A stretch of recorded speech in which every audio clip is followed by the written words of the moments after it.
Good afternoon, dear colleagues. I'm Mikhail Yakovlev from Kazan Scientific Center of Russian Academy of Sciences. The title of my talk is Stress-Intensity Factors in the Specimen with a Surface Semi-elliptical Defect. The outline of my talk is the following. It consists of four main parts: motivation, development and numerical background of new specimen geometry, stress-intensity factors calculation, conclusions and discussions. Some words about motivation of our study. In standard test for measurement of the fatigue surface crack growth rate, the specimen distracted along the fillet between the gripping part and the test section. ANSYS finite element code was used in the mechanical analysis to determine the numerical parameters for the elastic plastic fields in the specimen. Two areas of high stress concentration have been determined: the fillet area and the area at the contact point between the specimen and the pin.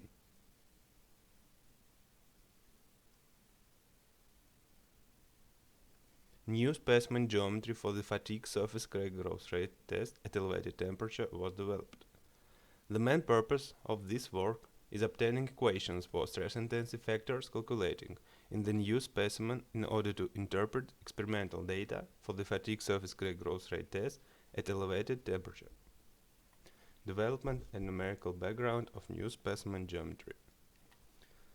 First of all, we define the following requirements for the specimen design: the uniform stress fields in the specimen test section, the absence of high stress concentration, the application of the direct current potential drop method to control crack growth, the absence of high stress concentration in various contact area. Two specimen configurations with the test section length of 5 mm and 10 mm were designed in accordance with the test requirements. We increased radius of the fillet and the diameter of holes. That led to a slight increase in the overall dimensions of specimens. Also, we decreased test section length for various installation.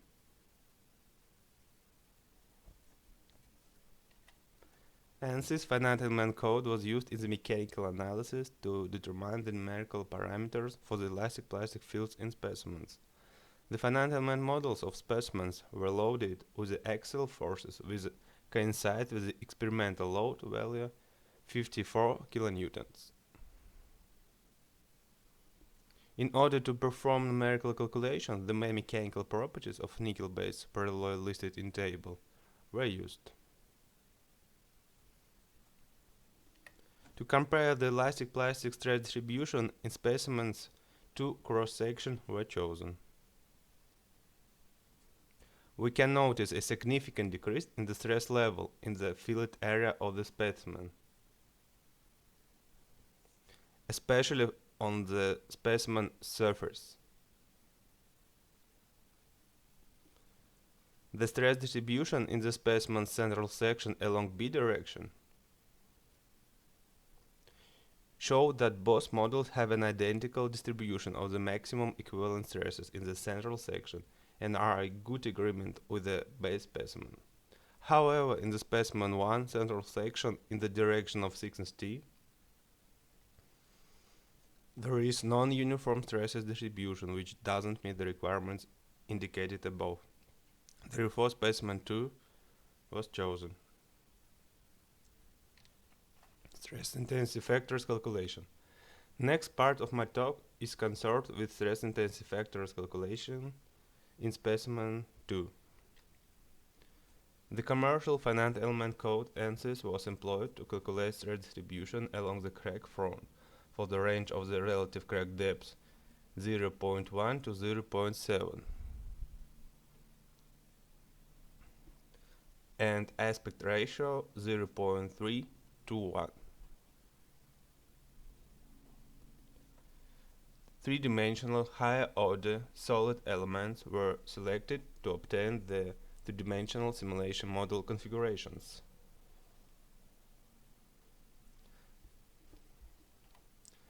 The stress intensity factor was calculated using FEM solution result ahead of the crack tip. To determine the region of a stable solution, the convergence analysis for the entire range of the crack fronts was carried out. Graph is showing stress intensity factor versus the distance to the crack tip.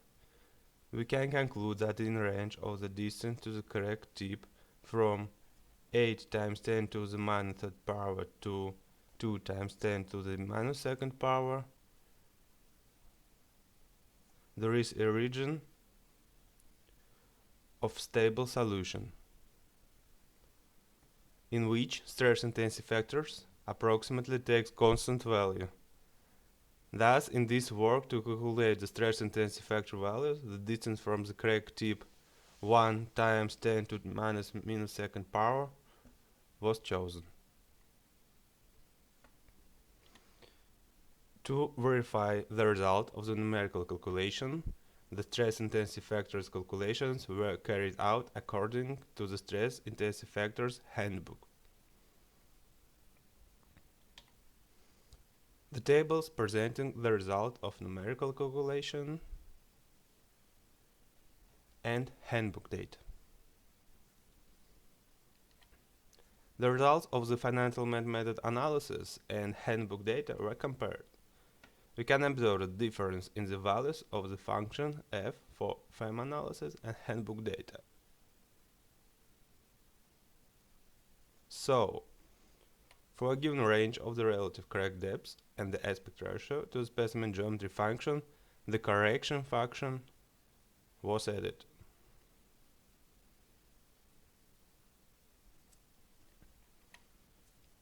Conclusions.